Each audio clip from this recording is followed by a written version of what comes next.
یہ مطلب نہیں تھا حضرت معاویہ کا کہ حکومت کا اہل میں ہوں، مجھے خلافت دی جائے، میں علی کو نہیں مانتا یا میں علی کو معاذ اللہ برا سمجھتا ہوں، ایسا نہیں تھا۔ آج کل بعض لوگ یہ کہتے ہیں کہ حضرت معاویہ کے حکم سے حضرت علی کو گالیاں دی جاتی تھیں، یہ غلط ہے۔ حضرت علی کی فوج میں عمار ابن یاسر رضی اللہ تعالیٰ عنہ بھی تھے۔ حضرت حسن اہل بیت میں سے ہیں۔ حضرت حسن بیت ہو گئے کس کے ہاتھ پر؟ حضرت معاویہ۔ ان کا موقف یہ تھا کہ بھئی حضرت معاویہ حکومت کے اہل ہو یا نہ ہو، یہ ایک الگ بحث ہے، اگر میں ان کے مقابلے میں متوازی حکومت قائم کروں گا تو پھر مطالبہ ہوگا حضرت عثمان کے قاتل سے قصاص، جو کہ ممکن نہیں ہے، اور پھر یہ لڑائی آگے چلے گی۔ بہتر ہے کہ دستبردار ہو جاؤ کہ حضرت آپ ہمارے خلیفہ ہیں، آپ ہمارے امیر۔ اب جب حضرت معاویہ کی خلافت قائم ہوئی ہے، حضرت معاویہ نے حضرت حسن رضی اللہ تعالیٰ عنہ کے اکرام میں کوئی کسر نہیں چھوڑی۔ حضرت معاویہ جتنا حضرت حسن کا اکرام کیا کرتے تھے، اتنا کسی کا اکرام نہیں کرتے تھے۔ بہت زیادہ آپ کو عزت دی حضرت معاویہ رضی اللہ تعالیٰ عنہ نے۔ حضرت معاویہ کے بعد یزید کی خلافت قائم ہوئی ہے، حکومت قائم ہوئی ہے۔ حضرت معاویہ صحابی رسول تھے، لیکن پھر بھی صحابہ کرام نے جب حضرت حسن بیعت ہو گئے تو باقی کس کو اعتراض کا ہوگا؟ امام حسن علیہ السلام کی ذات سے ریلیٹڈ جو ایک اہم ترین موضوع ہے، اس کو ہم تیزی سے بیان کرتے ہیں، وہ ہے صلح۔ صلح امام حسن کا بڑا زور کیا جاتا ہے اور کہا جاتا ہے کیونکہ صلح ہو گئی، جس سے صلح ہو گئی تو مسئلے حل ہو گئے۔ اس کا مطلب ہے کفار قریش سے امام حسین رسول اللہ صلی اللہ علیہ وسلم نے صلح حدیبیہ فرمائی، تو اس کا مطلب ہے وہ ان کو گرین سگنل ہر چیز کا نہیں۔ صلح ہوتی ہے ہمیشہ اختلاف اور جنگ کے بعد۔ تو دیکھنا یہ ہے کہ جس معاویہ سے صلح ہوئی، اس نے اختلاف کیسے کیا رسول کے فرزند سے، اور اختلاف کس چیز پہ تھا؟ کیا کسی آیت کی تعویل پہ تھا؟ کیا کسی آیت کی قرات پہ تھا؟ یا کسی حدیث پہ تھا؟ اور کیا آیا صرف امام حسن علیہ السلام سے تھا یا ان کے والد سے بھی تھا؟ اگر امام حسن سے صلح کے بعد یہ اچھا بن جائے گا تو مولا علی سے جو ایک اتنی بڑی جنگ کی جس میں 1,10,000 لوگ مارے، اس کا کیا ہوگا؟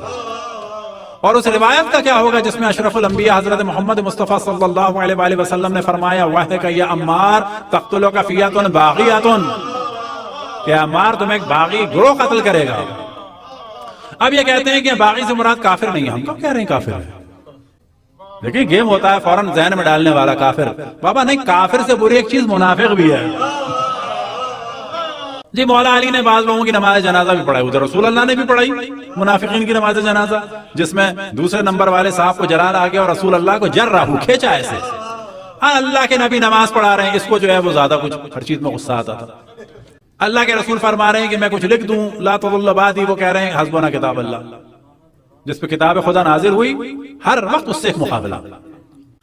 تو رسول اللہ نے تو منافقین کی نماز پڑھائی، تو کیا ہوا؟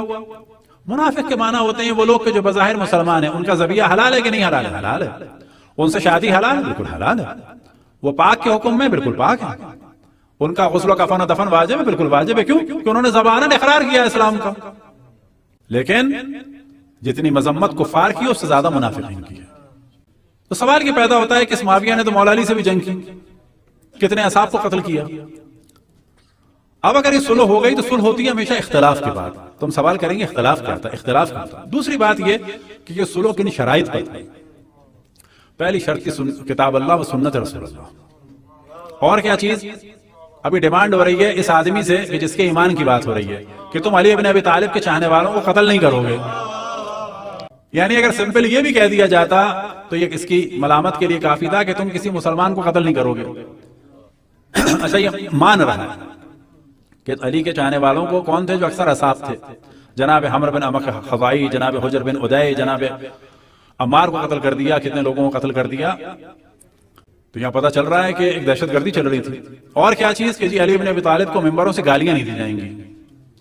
تو جو آدمی خود یہ سائن کر رہا ہے اور اس بات پر ہو رہا ہے کہ جی میں گالیاں نہیں دوں گا، وہ اقرار کر رہا ہے گالیاں دیتا تھا، لیکن خباثت کا یہ عالم ہے کہ نہ تو مولا امیر المومنین کے چاہنے والوں کا قتل بند ہوا اور نہ گالیوں کا سلسلہ رکا۔ تو نتیجہ کیا ہوا کہ امام حسن کی جانب سے فتنے کو روکنے کے لیے صلح تھی۔ کب؟ کہ جب جنگ صفین کے بعد نہروان اور پھر مولا امیر المومنین کی شہادت کے بعد امام حسن نے سابات کی جانب فوجوں کو تیار کیا تھا۔ جنگ دوبارہ شروع ہو رہی تھی، اس دوران بہت سارے لوگ پہلے سے خرید لیے گئے تھے اور لوگ کچھ تھک چکے تھے۔ جب وہ بھاگنے لگے اور بکنے لگے تو امام حسن نے فرمایا کہ اب اگر جنگ ہوگی تو ہمارے خالص مومنین مار دیے جائیں گے۔ اب جب یہاں سے صلح کی بات ہوئی تو امام نے صلح کو قبول کیا۔ لیکن سوال یہ پیدا ہوتا ہے کہ اس جانب سے صلح میں یہ کیوں کہا گیا کہ میں حاکم بنوں گا؟ اگر وہ نیک ہوتا تو کہتا کہ فرزند رسول آپ حاکم بنیے۔ نہ اس کے بعد کتاب خدا پہ عمل ہوا، نہ سنت رسول پر عمل ہوا، نہ اس کے بعد جو ہے وہ مولا امیر المومنین پہ گالیوں کا سلسلہ رکا، اور نہ ہی شیعوں کا قتل عام رکا۔ اور ایک شرط تھی کہ کسی کو اپنا جانشین نہیں بناؤ گے تو اپنے فاسق و فاجر و زانی و شرافی بیٹے کو بنایا۔ ایک اور شرط تھی کہ خمس دو گے، وہ بھی اس نے پورا نہیں بلکہ ایک مقدار میں بھیجتا تھا، کہ جس کو بعض دفعہ گمراہ کرنے کے لیے کہا جاتا ہے کہ معاویہ وظیفے بھیجتا تھا، نہیں، معاویہ وہ خمس بھیجتا تھا کہ جو اس پر دینا لازم تھا، لیکن وہ بھی پورا نہیں بھیجتا تھا۔ تو یہ تھی صلح، اور صلح ختم ہو جاتی ہے کب؟ کہ جب شرائط پہ عمل نہ ہو، اور معاویہ نے شرائط پر عمل نہیں کیا، ایک بھی شرط ختم ہوئی تو صلح ختم ہو گئی۔ بس یہ کہنا کہ دو مسلمانوں کے درمیان، ہاں مسلمان سارے منافق مسلمان ہوتے ہیں، مسلمان ہونے سے قطعاً یہ ثابت نہیں ہوتا، یہ ایک لفاظیاں ہوتی ہیں۔ صلوات پڑھیں پر محمد والے